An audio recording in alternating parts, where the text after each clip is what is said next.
کہ جب تک اس کی انڈیپینڈنٹ جوڈیشل انکوائری غیر جانبدار آزادانہ جوڈیشل کمیشن کی انکوائری کی جو ڈیمانڈ کی گئی تھی وہ اسی لیے کی گئی تھی تاکہ اصل محرکات کا پتہ لگ سکے۔ سانحہ گل پلازہ میں لاپتہ افراد کے لواحقین کا ڈی سی آفس کے باہر احتجاج، مظاہرین کا مطالبہ ہے کہ میتیں حوالے کرنے سے پہلے عمارت نہ گرائی جائے۔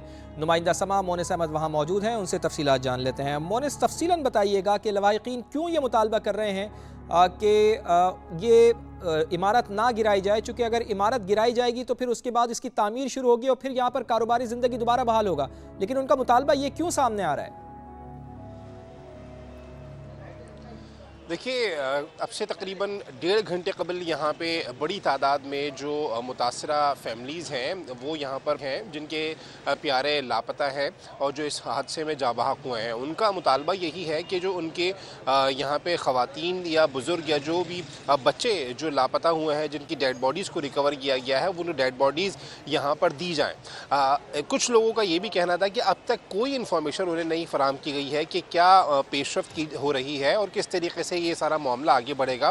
اسی لیے ان کا یہ مطالبہ تھا کہ جو بلڈنگ کا مسمار کرنے کا عمل ہے وہ فوری طور پر شروع نہ کیا جائے۔ ان کا یہ دعویٰ تھا کہ انہیں یہ بتایا گیا ہے کہ بلڈنگ جو ہے مسمار کی جانے والی ہے، اس لیے ان کو یہ خدشہ تھا کہ جو بھی اس میں شواہد ہیں یا کسی بھی قسم کی ڈیڈ باڈی ابھی باقی ہونے کا امکان ہے تو وہ ختم ہو جائے گا۔ پہلا مطالبہ ان کا یہ تھا کہ اس عمل کو روکا جائے، تو اور دوسرا ساتھ ساتھ ان کے جو متاثرین یہاں پر آئے تھے ان کا یہ کہنا ہے کہ 12 دن ہو چکے ہیں آج، ڈیڈ باڈیز ان کے حوالے نہیں کی گئی ہیں، ان کے دلوں کی آگ نہیں بجھ پا رہی، انہیں قرار نہیں آ رہا ہے، تو ڈیڈ باڈیز فوری طور پر ان کے حوالے کی جائیں۔ یہ مطالبہ ہوتا رہا، یہاں نعرے بازی بھی کچھ دیکھی گئی ہے۔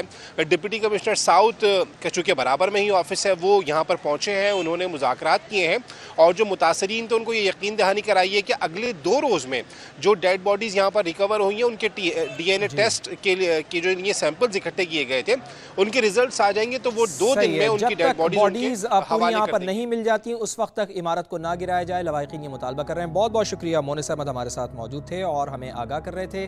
سانحہ گل پلازہ کے حوالے سے کمشنر کراچی کی رپورٹ پر سانحہ میں جاں بحق افراد کے لواحقین کی کیا رائے ہے، یہ جان لیتے ہیں سماجی نمائندے خورشید عالم سے، جو جاں بحق نوجوان شیس کے والدین کے ساتھ لیاری کے علاقے میں موجود ہیں۔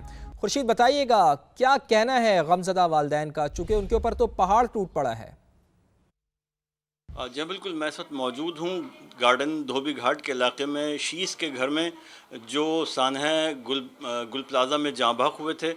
اس وقت ان کے والدین ہمارے ساتھ موجود ہیں، محمد ہارون، ہم ان سے معلوم کریں گے جو رپورٹ آج پیش کی گئی ہے کمشنر کی جانب سے حکومت کو۔ کوئی ذمہ دار نہیں، یہ تو کوئی مطلب جواز پیدا نہیں ہوتا سر۔ پہلے بھی یہاں پہ 4 سے 5 مرتبہ آگ بھڑک اٹھی ہے، لوگوں نے بجھا دی ہے۔ اگر اس طرح کا معاملہ ہوتا، بچے نے آگ لگا دی تو یہ تو آگ بجھ سکتی تھی، پھول گلدستے وغیرہ اٹھا کے پھینک بھی سکتے تھے باہر۔ اس کے علاوہ جو ہے پانی وغیرہ تو موجود تھا، آگ بجھ سکتی تھی۔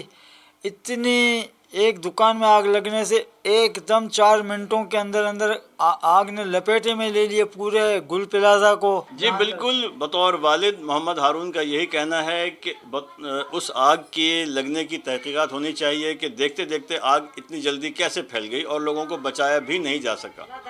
جی بہت شکریہ آپ کا خورشید عالم، آپ ہمیں آگاہ کر رہے تھے۔ بھارت سے خطرناک وبا سر اٹھانے لگی ہے۔ بھارتی ریاست مغربی بنگال میں نپا وائرس کے کیسز منظر عام پر آ گئے ہیں۔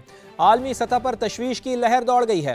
بھارت میں وائرس سے 2 افراد متاثر ہوئے ہیں۔ مریضوں سے رابطے میں رہنے والے 196 افراد کو کوارنٹائن کر دیا گیا ہے۔ تھائی لینڈ نے ہوائی اڈوں پر تھرمل اسکینرز نصب کر دیے ہیں۔ بھارت سے آنے والے مسافروں کی سخت اسکریننگ کی جاتی ہے۔ برطانوی محکمہ صحت نے بھی شہریوں کو وائرس سے متعلق خبردار کر دیا ہے۔ عالمی ادارہ برائے صحت کے مطابق نپا وائرس سے اموات کی شرح 40 سے 75% ہے اور اس سے بچاؤ کے لیے بھی فی الحال کوئی ویکسین یا طریقہ علاج دریافت نہیں ہوا۔